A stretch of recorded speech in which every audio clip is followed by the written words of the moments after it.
రైతు సోదరులకు నమస్కారం. మీరు చూస్తున్నారు కే రాధాశ్రీ ఛానల్. నా వెనకాల కనిపిస్తుంది కదా, ఇది రత్నచోడి అని కొత్త రకం వరి. ఈ వరి జనవరిలో తెచ్చాను, జూన్లో మండ కట్టి మొలక చల్లాను. ఇప్పుడు పైరు చేయికొచ్చింది. దీనితో పాటు ఆర్ఎన్ఆర్ అనే వరి రకం కూడా వేశాను. అది కోతకొచ్చింది, కోత కోసాను, అయిపోయి ఒక 5 రోజులు అవుతుంది. ఇది ఇంకొక 10 రోజులు పట్టవచ్చు. చూస్తున్నారు కదా నా వెనకాల ఎలా ఉందో వరి. వరి ఈ విధంగా ఉంటుంది. వరి మన మామూలుగానే ఉంటుంది, కానీ వడ్లు మాత్రం నల్ల ఉంటాయి. వడ్లు నల్ల ఉంటాయి, కానీ బియ్యం తెల్లగా ఉంటాయి. ఇదే కొత్త రకం వరి. ఇవి షుగరు అని చిన్న చిన్న రకాల వ్యాధులు కంట్రోల్లో ఉంటుందంట, దానికే వేసాము. వీటికి ఎలాంటి ఫర్టిలైజర్స్ కానీ కెమికల్స్ కానీ వాడలేదు. కేవలం ఆవు పేడ మరి గోమూత్రం ఇవే వాడాము అంతే. మందులు మాత్రం వాడము, ఎందుకంటే మనం తినే బియ్యం కాబట్టి.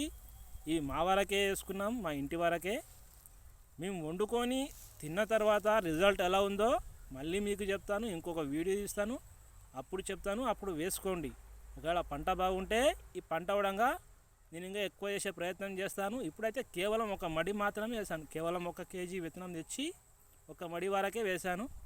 ఇప్పుడు మళ్ళీ పంట వచ్చింది కదా, పంట వచ్చింది కాబట్టి ఈ వీడియో తీస్తున్నాను. పంట కోసిన తర్వాత మేము తిన్న తర్వాత దాని రిజల్ట్ ఎలా ఉందో మీకు చెప్తాను. అప్పుడు మీరు వేసుకోండి, విత్తనాలు తెచ్చుకొని. ఒకవేళ కావాలంటే నేను కొన్ని తీసి పెడతాను, కావాల్సిన వాళ్ళు తీసుకెళ్ళొచ్చు.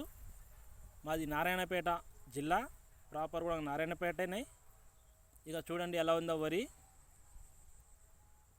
ఈ వడ్లు ఇలా నల్లగా ఉంటాయి, కానీ బియ్యం మాత్రం తెల్లగా ఉంటాయి అన్నట్టు. ఓకేనా, కనిపిస్తుందా? చూడండి, ఈ విధంగా ఉంటుంది వరి. వరి ఈ విధంగా ఉంటుంది అన్నట్టు. వీటికి ఎలాంటి కెమికల్స్ వాడలేదు ఇంతవరకు. మేము వాడడం కూడా, మనకు అవసరం లేదు కూడా. ఎందుకు? ఆరోగ్యం కోసం. చూస్తున్నారు కదా రైతు సోదరులారా, చూడండి. ఇంకొక వరి కూడా వేశాను. ఆ వరి గురించి ఇంకొక వీడియో తీస్తాను. ఆ వరి ఎలా ఉంటుందంటే మన మామూలుగా అంశ ఆర్ఎన్ఆర్ వేస్తాం కదా, ఆ విధంగానే ఉంటుంది, కానీ బియ్యం ఎర్రగా ఉంటాయి. ఆ విత్తనాల గురించి ఇంకొక వీడియో ఇస్తాను, అప్పుడు చూడండి ఎలా ఉందో. రైతు సోదరులా, ఇప్పుడే మీరు ఏమి తొందరపడకండి. నేను ఇవి బియ్యం వాడిన తర్వాత మళ్ళీ మీకు చెప్తాను, మంచిగా ఉన్నాయా లేదా అని చెప్తాను. అప్పుడు మీరు వేసుకోండి.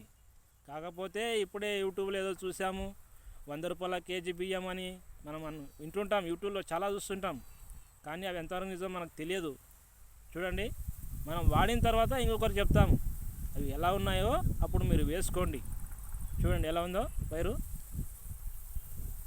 ఈ వీడియో కానీ మీకు నచ్చితే లైక్ చేయండి, షేర్ చేయండి, నా ఛానల్ని సబ్స్క్రైబ్ చేయండి. సర్వే జన సుఖినో భవంతు.